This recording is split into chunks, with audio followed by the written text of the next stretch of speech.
नमस्कार दोस्तों, ये हमारा क्लास 10th का गणित का मॉडल पेपर है। आपको इस मॉडल पेपर का संपूर्ण हल भी इसी वीडियो में मिलने वाला है। दोस्तों, आपकी बोर्ड परीक्षा में बिल्कुल इसी प्रकार से आपका पेपर बनकर आने वाला है।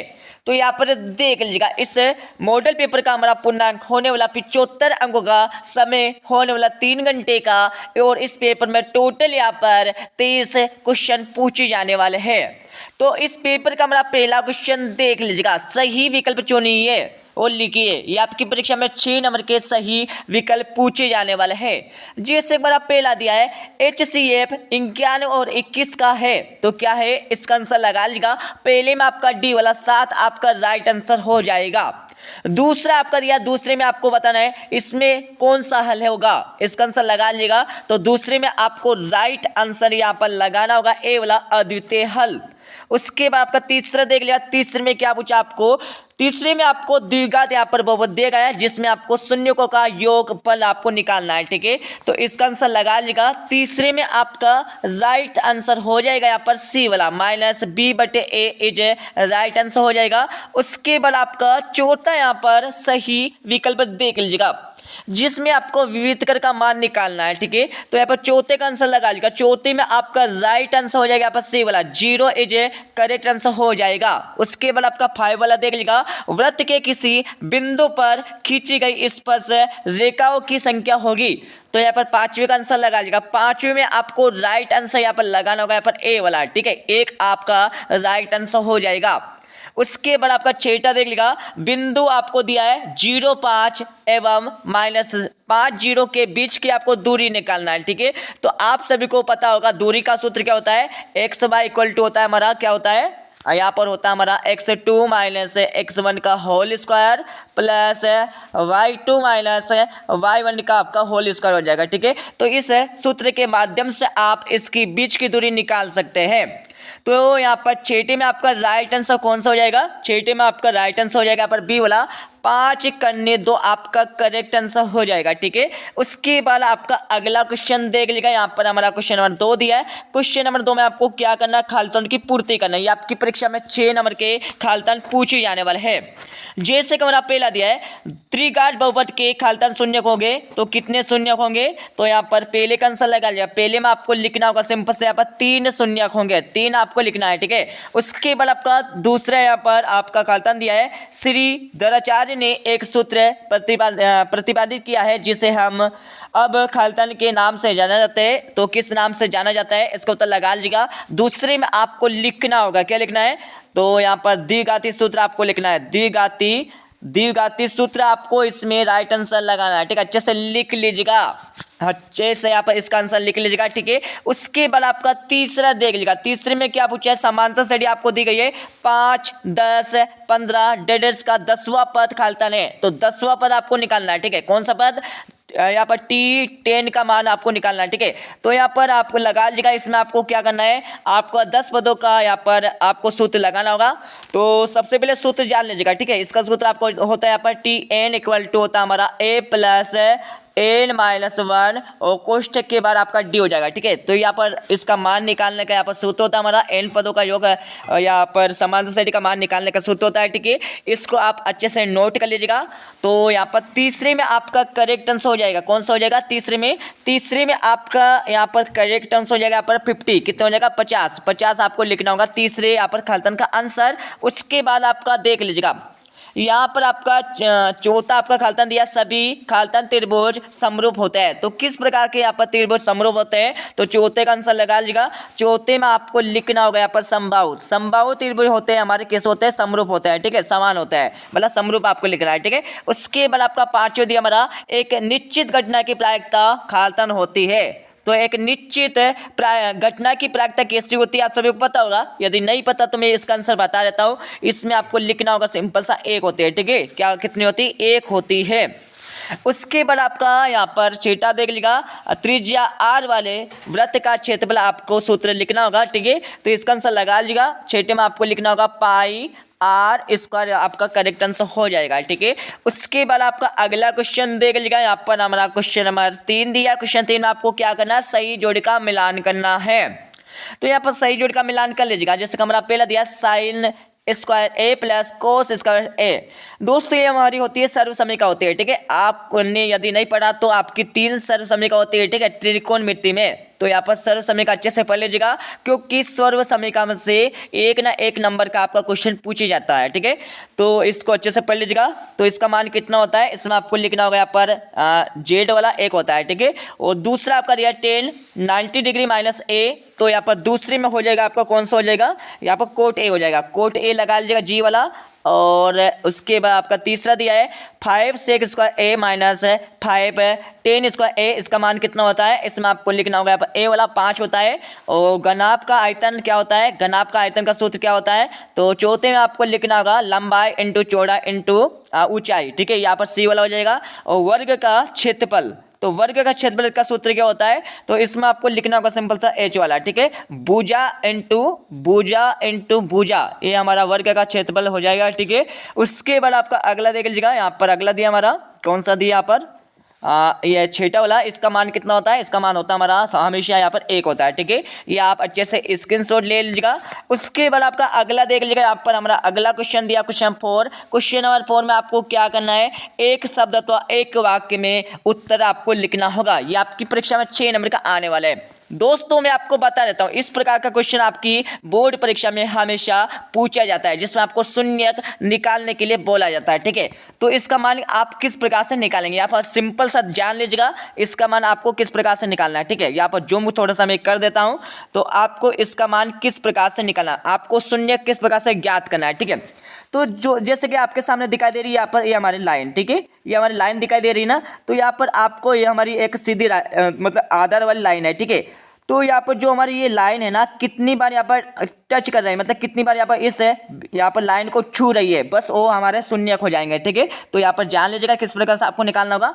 एक तो यहाँ पर छू रही है, ठीक है, एक यहाँ पर और एक यहाँ पर, एक यहाँ पर, ठीक है। तो यहाँ पर इसके शून्य कितने हो जाएंगे, 1 2 3 4। तो यहाँ पर शून्य कितने हो जाएंगे, इसमें हमारे 4 हो जाएंगे, ठीक है। हमेशा आपको ध्यान रखना है, ठीक है। तो इसका शून्य हमारा हो जाएंगे यहाँ पर 4 हो जाएंगे, ठीक है। ये हमेशा आपकी बोर्ड परीक्षा में यहाँ पर किसी भी प्रकार की परीक्षा हो, ठीक है, जैसे कि अर्धवार्षिक हो गई, त्रैमासिक हो जाएगी और प्री बोर्ड हो जाएगी, ठीक है, वार्षिक हो जाएगी, सभी परीक्षाओं में इस प्रकार का आपका क्वेश्चन पूछे जाता है, ठीक है। उसके बाद आपका अगला देख लीजिएगा, यहाँ पर हमारा दूसरा दिया हमारा सर्वाधिक बारंबारता वाला वर्ग क्या कहलाता है। तो यहाँ पर दूसरे में आपको लिखना होगा, क्या लिखना है, बहुलक वर्ग, बहुलक वर्ग आपको यहाँ पर इसका आंसर लगाना होगा, ठीक है। उसके बाद आपका तीसरा देख लीजिएगा, किसी समांतर श्रेणी के प्रथम n पदों का योग ज्ञात करने का आपको सूत्र लिखना होगा। n पदों का योग, आपको जो हम पदों का योग निकालते हैं उसका सूत्र क्या होता है, इसका आंसर लगा लीजिएगा। इसमें आपको सिंपल सा लिखना है, क्या लिखना है, तीसरे का आंसर अच्छे से लिखिए, एस एन इक्वल टू होता है हमारा n बटे 2 और बड़ा कोष्टक, और उसके बाद आपको लिखना होगा 2a प्लस छोटा कोष्टक चालू, यहाँ पर 1 n-1 और कोष्टक बंद। उसके बाद बड़ा कोष्टक आपका अभी नहीं आएगा, डी आपको लिखना है और बड़ा कोष्टक आपका बंद हो जाएगा, ठीक है। तो ये हमारा हो जाएगा, किसी समांतर श्रेणी के n पदों का योग ज्ञात करने का सूत्र हो जाएगा हमारा एन इक्वल टू n बटे 2 बड़ा कोष्टक 2a प्लस छोटा कोष्टक स्टार्ट n-1 कोष्टक बंद हमारा, और पीछे आपका डी मतलब सर्वांतर हो जाएगा और बड़ा कोष्टक आपका लग जाएगा, ठीक है। उसके बाद आपका अगला देख लीजिएगा, यहाँ पर हमारा चौथा दिया है, उन्नयन कोण की परिभाषा आपको लिखना है। इस क्वेश्चन में क्या करना है, आपको उन्नयन कोण की आपको परिभाषा लिखना होगा। तो इसका आंसर आपको मिल जाएगा सिंपल सा इस वीडियो के लास्ट में, ठीक है। उसके बाद एक और आपको कोण पूछा जाता है हमारा अवनमन कोण, कौन सा कोण, अवनमन कोण, ठीक है। तो दोनों कोण की यहाँ पर परिभाषा अच्छे से याद कर लीजिएगा, क्योंकि दोनों में से किसी एक की परिभाषा आपकी वार्षिक परीक्षा में पूछी जाती है, ठीक है। उसके बाद आपका अगला देख लिया, पांचवा आपका दिया है, स्पर्श रेखा और वृत्त के अवलिष्ट बिंदु को क्या कहते हैं। तो यहाँ पर पांचवे का आंसर लगा लीजिएगा। पांचवे में आपको सिंपल सा लिखना होगा, यहाँ पर क्या कहते हैं, स्पर्श बिंदु कहते हैं, ठीक है। इसमें आपको सिंपल से लिखना होगा, यहाँ पर स्पर्श बिंदु कहते हैं, ठीक है। उसके बाद आपका छठा हमारा दिया है, शंकु के आयतन का सूत्र लिखिए। तो शंकु के आयतन का सूत्र क्या होता है, इसमें आपको सिंपल सा लिखना होगा, यहाँ पर v equal to 1/3h pi r square हो जाएगा, ठीक है। तो ये हमारा शंकु के आयतन का सूत्र हो जाएगा, ठीक है, अच्छे से लिख लीजिएगा। उसके बाद हम अगला क्वेश्चन पे चलते हैं। यहाँ पर देख लीजिएगा, यहाँ पर हमारा क्वेश्चन 5 दिया। क्वेश्चन 5 में आपको सिंपल सा क्या करना है, सत्य और असत्य बताना है। ये आपकी परीक्षा में 6 नंबर का पूछे जाने वाले हैं। जैसे कि हमारा पहले दिया समांतर श्रेणी आपको दी गई है 10 7 4 डेडेड्स का 10वां पद -17 होगा, बिल्कुल होता सत्य हो जाएगा। ठीक है, यदि आप इनका मान निकालेंगे तो हमारा -17 बिल्कुल आ जाएगा। ठीक है, तो ये हमारा पहला हो जाएगा, सत्य हो जाएगा, सत्य मतलब सत्य। उसके बाद आपका दूसरा दिया हमारा समरूप त्रिभुजों का क्षेत्रफल सदैव समान होता है, बिल्कुल नहीं होता, असत्य हो जाएगा। और तीसरा आपका दिया है स्पर्श रेखा ही छेदक रेखा है, बिल्कुल नहीं है। दोस्तों हमेशा आपको ध्यान रखना है, छेदक रेखा दो बिंदुओं को मतलब 2 बार छेद करती है। ठीक है, मतलब स्पर्श करती है, और जो हमारी स्पर्श रेखा होती है सिर्फ एक बिंदु पर स्पर्श करती है। ठीक है, ये आपको ध्यान रखना है, तो ये हमारा असत्य हो जाएगा। उसके बाद आपका चौथा हमारा दिया है अर्धगोले का आयतन आपको दिया है। ठीक है, अर्धगोले का आयतन आपका सूत्र है, ये सही है या गलत है? बिल्कुल गलत है। ठीक है, ये हमारा अर्धगोले का सूत्र नहीं होता है। ठीक है, आपको असत्य हो जाएगा। उसके बाद आपका 5 वाला दिया, 5 वाला आपका बिल्कुल करेक्ट हो जाएगा, करेक्ट मतलब सही हो जाएगा। ठीक है, और आपका 6 दिया है दो समरूप त्रिभुजों की संगत भुजाएं समानुपाती होती है, बिल्कुल होती है, सत्य हो जाएगा। ठीक है दोस्तों, यदि आपको यह वीडियो पसंद आ रही है तो आपको वीडियो को लाइक कर देना है और नीचे कमेंट बॉक्स में कमेंट कर देना यस यस यस। ठीक है, उसके बाद आपका अगला दिया हमारा छठा वाला, छठे वाले में क्या करना आपको सिंपल से यहाँ पर देख लीजिएगा। 140 को अभाज्य गुणनखंडों के गुणनफल के रूप में आपको व्यक्त करना है। ठीक है, और इसका और वाला मतलब अत वाला क्वेश्चन आपका दिया है, इसमें आपको क्या करना है, इसमें आपको यहाँ पर LCM आपको ज्ञात करना है। ठीक है, और जिसमें आपको ये आपको HCF दिया गया है। ठीक है, सिंपल सा क्वेश्चन है, और इसका आंसर आपको कहाँ पर मिलेगा, अध्याय हमारा जो कौन सा है, अध्याय हमारा 1 है। ठीक है, अध्याय 1 में आपको इसका आंसर मिल जाएगा, और इस वीडियो के लास्ट में भी आपको इसका आंसर मिल जाएगा। उसके बाद आपका 7 वाला क्वेश्चन आपका दिया है, ये हमारा क्वेश्चन लिया गया है बहुलक वाले पार्ट से, बहुलक वाला आपका पार्ट सॉरी शून्यक वाला आपका अध्याय ना, उससे इसका आंसर आपको मिल जाएगा। बट मैं आपको समझा देता हूँ किस प्रकार से आपको करना है।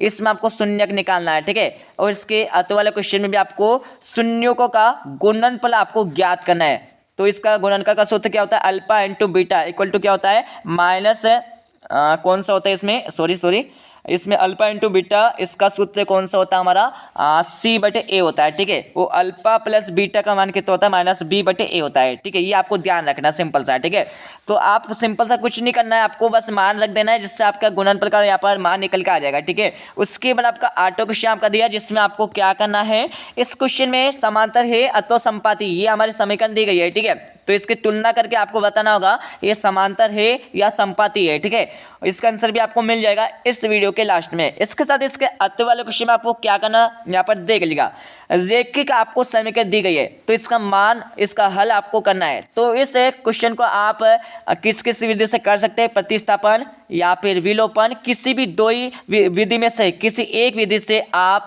इस क्वेश्चन को हल कर सकते हैं। ठीक है, क्योंकि यहाँ पर कोई भी यहाँ पर विधि नहीं दी गई, तो आपको कौन सी विधि से हल करना है। ठीक है, तो आप किसी भी विधि से आप इस क्वेश्चन को हल कर सकते हैं।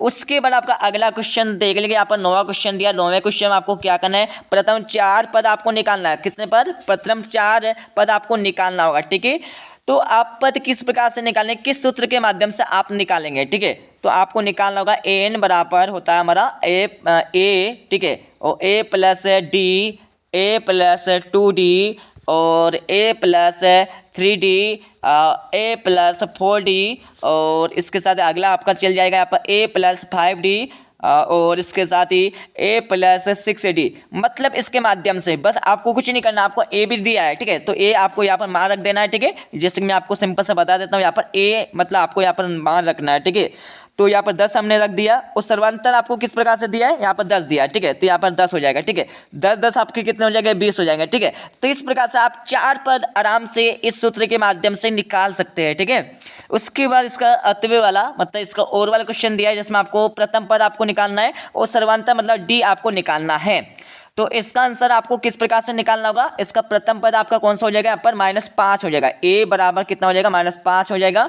और आपको यहाँ पर सर्वांतर निकालना, मतलब d आपको निकालना होगा, d आपको ज्ञात करना है। ठीक है, तो d आप किस प्रकार से निकालेंगे, d बराबर होता है हमारा a2 - a1 होता है। ठीक है, a2 हमारा कितना हो जाएगा, यहाँ पर -1 हो जाएगा, तो यहाँ पर मान रख देते हैं हम -1, और यहाँ पर आपको a1 कितना हमारा -5 है, तो माइनस माइनस कितने हो जाएंगे, प्लस हो जाएंगे। ठीक है, तो यहाँ पर प्लस आपको लिखना है, तो इसका आंसर हो जाएगा आपका 4। तो डी आपका कितना हो जाएगा, यहाँ पर 4 हो जाएगा। ठीक है, तो यहाँ पर देख लीजिएगा ए आपका प्रथम पद आ जाएगा 5 है और डी आपका हो जाएगा यहाँ पर 4 हो जाएगा। ठीक है, सिंपल सा इसका आंसर हो जाएगा। उसके बाद आपका अगला देख लीजिएगा, यहाँ पर 10वां क्वेश्चन दिया है। 10वें क्वेश्चन में आपको क्या करना है, दो त्रिभुजों की समरूपता के लिए आवश्यक प्रतिबिंब लिखिए। अथवा क्वेश्चन आपका दिया है थेल्स प्रमेय का कथन लिखिए। दोस्तों ये क्वेश्चन आपकी वार्षिक परीक्षा में भी आने वाला है। ठीक है, ये क्वेश्चन आपकी वार्षिक परीक्षा में बिल्कुल छपने वाला है, इसमें आपको परिभाषा लिखना है। ठीक है, अच्छे से इसका आंसर याद कर लीजिएगा। उसके बाद आपका अगला क्वेश्चन आपका 11वां क्वेश्चन। 11वें क्वेश्चन में आपको सिंपल सा कुछ नहीं करना है, बीच की दूरी आपको ज्ञात करना है। दोस्तों आप बीच की दूरी जब निकाल सकते हैं जब आपको बीच की दूरी ज्ञात करने का सूत्र पता हो। तो इसके ज्ञात करने का सूत्र क्या होता है आपका, सिंपल सा होता है हमारा ए बी इक्वल टू क्या होता है, यहाँ पर आपको लिखना होगा यहाँ पर x2 माइनस x1 का whole square plus y2 minus y1 का होल स्क्वायर। तो आप इस सूत्र के माध्यम से यहाँ पर मान निकाल सकते हैं। ये हमारा जो हमारा 2 दिया है ये हमारा x1 हो जाएगा और हमारा 4 दिया है हमारा x2 हो जाएगा। ठीक है, और 3 आपका दिया है हमारा y1 हो जाएगा और 1 आपका दिया है हमारा y2 आ जाएगा। ठीक है, तो सिंपल सा कुछ नहीं करना, आपको पूरा इस सूत्र में मान रख देना है। मान रखने के बाद आपको इसको सोल्व कर लेना है। सोल्व करने के बाद आपकी दूरी यहाँ पर निकल के आ जाएगी। ठीक है, उसके बाद आपका अगला क्वेश्चन देख लीजिए, यहाँ पर अति वाला क्वेश्चन दिया है। इसमें आपको क्या करना है, इस क्वेश्चन में आपको करना होगा यहाँ पर x और y के बीच में एक संबंध आपको स्थापित करना है। ठीक है, जिसमें आपको बिंदु भी दी गए है। ठीक है, उसके बाद आपका 12वां क्वेश्चन देख लीजिएगा। 12वें क्वेश्चन में आपको क्या करना है, मध्य बिंदु आपको निकालना होगा। कौन सा बिंदु, मध्य बिंदु। दोस्तों मध्य बिंदु आपको किस प्रकार से निकालना है इसके मैं आपको बता देता हूं। जैसे कि हमारा जो मध्य बिंदु है इसका ज्ञात करने का सूत्र होता है हमारा, कौन सा होता है, थोड़ा सा हमें ध्यान नहीं है, बट आपको मध्य बिंदु का यहाँ पर सूत्र लगाकर इस क्वेश्चन को निकाल लेना है। ठीक है, और इसके अतिव्य वाला क्वेश्चन भी आपको दिया है। ठीक है, उसके बाद आपका 13वां क्वेश्चन में आपको क्या करना है, सिंपल सा यहाँ पर समझ लीजिएगा।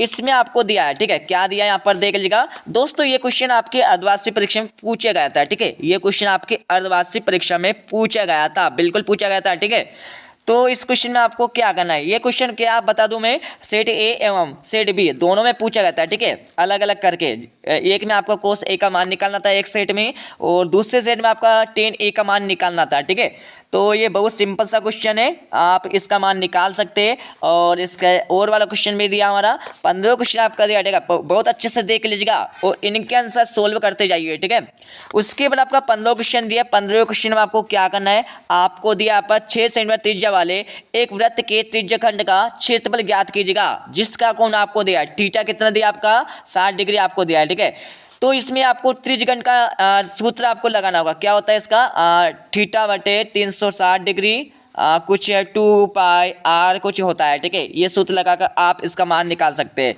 उसके बाद आपका अगला आपका दिया यहाँ पर इसका अतो वाला क्वेश्चन, और 16 क्वेश्चन में आपको क्या करना है, एक पासे को एक बार फेंकने पर, जैसे कि माना कि हमारा पास एक पासा है। ठीक है, एक पासे को एक बार फेंकने पर अभाज्य संख्या आने की प्रायिकता ज्ञात कीजिएगा। तो आपको सिंपल सा यहाँ पर अभाज्य संख्या आने की प्रायिकता ज्ञात कर लेना है, और इसका और वाला क्वेश्चन आपको दिया है। ठीक है, और दोस्तों जो हमारा 17 क्वेश्चन दिया है, 17 क्वेश्चन बहुत इंपॉर्टेंट वाला क्वेश्चन है जो आपकी बोर्ड परीक्षा में बिल्कुल छपने वाला है। ठीक है, इसमें क्या करना है, आपको दिया आपको PE इक्वल टू 0.05 है, तो ई नहीं की प्रायिकता क्या है। दोस्तों आपको ये क्वेश्चन बहुत अच्छे से देख लेना है, पढ़ लेना है, क्योंकि ये आपकी परीक्षा में बोर्ड परीक्षा में बिल्कुल छपने वाला क्वेश्चन है। ठीक है, और इसके अति वाले क्वेश्चन में क्या करना है, एक पासे को एक बार फेंकने पर विषम संख्या आने की प्रायिकता आपको निकालना है। उसके बाद आपका 18वां क्वेश्चन देख लिया, यह क्वेश्चन आपकी परीक्षा में आने वाला है। ये और ये क्वेश्चन आपको इसका आंसर आपको कहाँ मिलेगा, जो हमारा अध्याय 1 है, अध्याय आपका 1 है ना, परिमेय संख्या वाला। ठीक है, उसमें इसका आंसर मिल जाएगा आपको। ठीक है, उसके बाद अगला क्वेश्चन आपका दिया है, यहाँ पर देख लीजिएगा 19 क्वेश्चन दिया हमारा। 19वें क्वेश्चन में आपको मूलों की प्रकृति आपको ज्ञात करना है। सबसे पहले आप इसमें क्या करेंगे, आपको इसकी तुलना करना होगा कौन से समीकरण से, द्विघात समीकरण से। तो द्विघात समीकरण हमारी कौन सी होती है, तो यहाँ पर सुन लीजिएगा, ax² plus bx plus c equal to 0, ये हमारी होती है यहाँ पर द्विघात समीकरण होती है। ठीक है, सबसे पहले आपको इस समीकरण से तुलना करना होगा तो किस प्रकार से करेंगे, ए हमारा कितना हो जाएगा 2 हो जाएगा, ए बराबर 2 हो जाएगा, और बी आपका कितना हो जाएगा, बी बराबर हमारा -3 हो जाएगा, और सी हो जाएगा आपका कितना हो जाएगा 5 हो जाएगा। उसके बाद आपको क्या करना है, विविधकर का सूत्र लगाना है। क्या करना है इस क्वेश्चन में, विविधकर का सूत्र लगाना है। तो विविधकर का सूत्र कौन सा होता है इस क्वेश्चन में, 19 क्वेश्चन में आपको विविधकर सूत्र लगाना है, डी बराबर बी स्क्वायर माइनस 4ac, ये हमारा विविधकर का सूत्र होता है। ठीक है, तो इस सूत्र के माध्यम से आप इसका मान निकाल सकते हैं और लास्ट में आपको मूलों की प्रकृति ज्ञात कर सकते हैं। ठीक है, तो मूलों की प्रकृति ज्ञात करने की 3 कंडीशन होती है। ठीक है, एक तो जीरो से यहाँ पर मतलब एक यहाँ पर मान होना चाहिए, डी का मान कितना होना चाहिए, 0 से यहाँ पर बड़ा होना चाहिए, और डी का मान 0 से छोटा होना चाहिए, और डी का मान बराबर होना चाहिए। ठीक है, तो ये हमारा 3 कंडीशन होती है। ठीक है, इसका मान मूलों की प्रकृति ज्ञात करने की। इसके साथ ही इसका अत वाला क्वेश्चन दे लिया, इसमें आपको क्या करना है, इसमें भी आपको मूलों की प्रकृति ज्ञात करना है। इसके साथ ही आपका 20वां क्वेश्चन दिया है। ठीक है, 20वें क्वेश्चन में आपको घनाभ का पृष्ठीय क्षेत्रफल ज्ञात करना है। इस क्वेश्चन में क्या करना है, आपको घनाभ का पृष्ठीय क्षेत्रफल आपको ज्ञात करना है। तो इसमें आपको क्या करना है, सिंपल सा आपको घनाभ का पृष्ठीय क्षेत्रफल ज्ञात करने का सूत्र याद होना चाहिए सबसे पहले। ठीक है, तो एक सूत्र याद कर लीजिएगा इसका, तभी आप इसका मान निकाल सकते हैं। इसके साथ ही इसका अत वाला क्वेश्चन भी आपको दिया हुआ है। ठीक है, उसके बाद आपका 21 क्वेश्चन दिया। 21वें क्वेश्चन में आपको क्या करना है, 21वें क्वेश्चन में आपको दिया दो संख्याओं को अंतर, मतलब आपको संख्या तो पता नहीं है। ठीक है, तो दोनों संख्याओं को अंतर 26 है। माना कि हमारी ए संख्या मतलब एक संख्या हमारी ए है और दूसरी संख्या हमारी बी है। ठीक है, तो दो संख्याओं का अंतर मतलब a माइनस बी का अंतर कितना होता है, हमारा 26 होता है। ठीक है, और एक संख्या दूसरी संख्या की 3 गुनी है, मतलब हमारी एक संख्या, ठीक है, दूसरी संख्या कितनी गुनी है, यहाँ पर 3 गुनी है। कितनी गुनी है, यहाँ पर 3 गुनी है। ठीक है, 3 गुनी है, 3 गुनी है, तो 3 गुनी है तो उन्हें ज्ञात कीजिएगा, मतलब उनका मान निकालना। आपको सिंपल सा बहुत आसान क्वेश्चन है, और इसके अतोले क्वेश्चन में आपको वही आपको प्रतिस्थापन या विलोपन विधि से इसको हल कर लेना है। ठीक है, और इसके साथ आपका 22 क्वेश्चन दिया है। 22वें क्वेश्चन में आपको मीनार की ऊंचाई ज्ञात करना है, जिसके हमारे पास यहाँ पर इस प्रकार से हमारी मीनार है। ठीक है, यहाँ पर हमारी मीनार है, यहाँ पर एच हो जाएगा हमारा, और ये हमारा ए आधार हो जाएगा। ठीक है, ये हमारा बी, और यहाँ पर ए बी सी हो जाएगा। ठीक है, तो यहाँ पर बीच की दूरी आपको निकालना होगा, यहाँ पर सॉरी मीनार की ऊंचाई आपको ज्ञात करना है। ठीक है, उसके बाद इसका तो क्वेश्चन देख लिया, इसमें आपको टावर की ऊंचाई ज्ञात करना है। तो टावर आपका किस प्रकार से होता है, किसी प्रकार से हो, बट हमें यहाँ पर सिंपल से इस प्रकार से दर्शन होगा। ठीक है, ये हमारा टावर हो जाएगा, माना कि ठीक है, यहाँ पर एच हो जाएगा हमारा, और यहाँ पर ए बिंदु, बी बिंदु, सी बिंदु, और लंबाई आपकी हो जाएगी यहाँ पर। तो बी यहाँ पर इसमें क्या करना है, टावर की ऊंचाई मतलब एच आपको ज्ञात करना है। ठीक है, उसके बाद यहाँ पर 23 क्वेश्चन दिया हमारा। 23 क्वेश्चन में आपको क्या करना है, 23वें क्वेश्चन में आपको मध्य साक्षरता दर आपको ज्ञात करना है। ठीक है, मध्य मतलब बीच की साक्षरता दर आपको ज्ञात करना होगा। और इसके अतो क्वेश्चन में आपको क्या करना है, इसमें आपको इस क्वेश्चन में आपको बहुलक जीवन काल आपको ज्ञात करना है। ठीक है, अब मैं आपको इस पेपर का आपको सॉल्यूशन भी बता देता हूँ, जो हमने आपको आपके लिए निकाला है, और वैसे हमने आपको ये पेपर पूरा का पूरा समझा दिया है। ठीक, यदि आपको ये पेपर समझ में आया तो आपको एक लाइक कर देना है। ठीक है, अब यहाँ पर सॉल्यूशन भी देख लीजिएगा थोड़ा सा। हाँ दोस्तों, हमने यहाँ पर कुछ यहाँ पर सॉल्यूशन निकाल रखा है। ठीक है, वैसे हमने आपको पूरा का पूरा यहाँ पर पेपर समझा दिया है। ठीक है, और वैसे तो आपको इस पेपर का सॉल्यूशन स्वयं को निकालना है, हम वैसे बता देते हैं, और बहुत सिंपल सा क्वेश्चन दिए हुए। ठीक है, बस आपको सोल्व करने की जरूरत है। ठीक है, यदि आपने आलस कर लिया तो आप वार्षिक परीक्षा में कुछ नहीं कर सकते, और यदि आप मेहनत के साथ इस पेपर को सोल्व करेंगे तो बिल्कुल आप यहाँ पर वार्षिक परीक्षा में 75 में से 75 अंक बिल्कुल लेकर आ जाएंगे गणित के पेपर में। तो यहाँ पर सॉल्यूशन लगा लीजिएगा आप। तो हमारा पहला क्वेश्चन दिया गया था, यहाँ पर पहले क्वेश्चन में आपको सही विकल्पों का चयन करने के लिए बोला गया था। यहाँ पर सही विकल्प का आंसर हमने दे रखे हैं। ठीक है, यहाँ से आप अपनी रफ कॉपी में लिख लीजिएगा। और इसके साथ ही क्वेश्चन 2 में आपको खालिस्तान की पूर्ति करने के लिए बोला गया था, यहाँ पर खालिस्तान के आंसर आपको दिए गए। ठीक है, उसके बाद यहाँ पर क्वेश्चन 3 में आपको यहाँ पर सही जोड़ी का मिलान करने के लिए बोला गया था, तो यहाँ पर सही जोड़ी का मिलान कर लीजिएगा। और इसके साथ ही हम चलते हैं अगले क्वेश्चन के आंसर पर। यहाँ पर क्वेश्चन 4 के आंसर लगा लीजिएगा। क्वेश्चन 4 के पहले में आपको 4 आ जाएगा, दूसरे में आपको बहुलक वर्ग लिखना है, और तीसरे में आपको योगफल इन पदों का योगफल ज्ञात करने का सूत्र लिखने के लिए बोला गया था। और चौथे क्वेश्चन में उन्नयन कोण किससे कहते हैं, इसकी परिभाषा आपको लिखने के लिए बोला गया था। और क्वेश्चन 5 का आंसर आपको दिया, 6 का आंसर आपको दिया हुआ है। ठीक है, चीटी में आपको शंकु का आयतन ज्ञात करने का सूत्र लिखने के लिए बोला जाता है। ठीक है, सिंपल सा हो जाएगा। और क्वेश्चन 5 में देख लीजिएगा, यहाँ पर सत्य असत लिखने के लिए बोला गया था, अच्छे से देख लीजिएगा। और इसके साथ ही आपका यहाँ पर क्वेश्चन नंबर यहाँ पर हमारा 6 का आंसर लगा लीजिएगा। हमारा क्वेश्चन 6 का आंसर आपको हो जाएगा। ठीक है, अच्छे से स्क्रीनशॉट ले लीजिएगा आप। और क्वेश्चन 6 के बाद यहाँ पर नीचे आएंगे हम। नीचे आने के बाद ये हमारा क्वेश्चन नंबर 6 का यहाँ पर अतिवी वाला का आंसर आपको हो जाएगा। अच्छे से स्क्रीनशॉट ले लीजिएगा। ठीक है, और यहाँ पर हमारा क्वेश्चन नंबर अगला देख लीजिएगा। यहाँ पर हमारा क्वेश्चन 7 का आंसर आपको दिया है। ठीक है, और ये हमारा क्वेश्चन 7 का आपका आंसर हो जाएगा। दोस्तों यदि मैं आपको इस पेपर का सॉल्यूशन मतलब स्वयं यहाँ पर ऑनलाइन यहाँ पर आपको सोल्व करके बताता तो यह वीडियो हमारी होती समथिंग 1 या 2 घंटे की होती है। ठीक है, क्योंकि हमें ये पेपर बिल्कुल यहाँ पर मुँह से पता है किससे क्या होगा, पूरा का पूरा पेपर हमें मुँह से पता है। ठीक है, बट आपको स्वयं सोल्व कर लेना है। ठीक है, उसके बाद अगला देख लीजिए। यहाँ पर हमारा अगला दिया, हमारा कौन सा दिया, तो नीचे आएंगे। यहाँ पर हमारा 8वें क्वेश्चन का आंसर हो जाएगा। ठीक है, ऊपर से लेकर नीचे तक हमारा 8वें क्वेश्चन का आंसर देख लीजिएगा। यहाँ पर आपको दिया हुआ है। ठीक है, और इसमें आपको नीचे लिखना होगा। ठीक है, आप परीक्षा में हमेशा ध्यान रखना है, ये लाइन आपको बिल्कुल नहीं भूलना है। ठीक है, उसके बाद आपका अगला दिया, हमारा अगले क्वेश्चन का आंसर तो हमें नहीं दिया है, इतने आपको कर लेना है। ठीक है, और जितना भी हो सके आप इस पेपर को यहाँ पर स्वयं सोल्व करने की कोशिश कीजिएगा, जिससे आप बोर्ड परीक्षा में इस पेपर के माध्यम से एवं आपकी पढ़ाई के माध्यम से और आपकी मेहनत के माध्यम से परीक्षा में गणित के पेपर में 75 में से 75 अंक आराम से लेकर आ जाएंगे। ठीक है, तो मिलते अगले वीडियो में। जब तक जय हिंद, वंदे मातरम।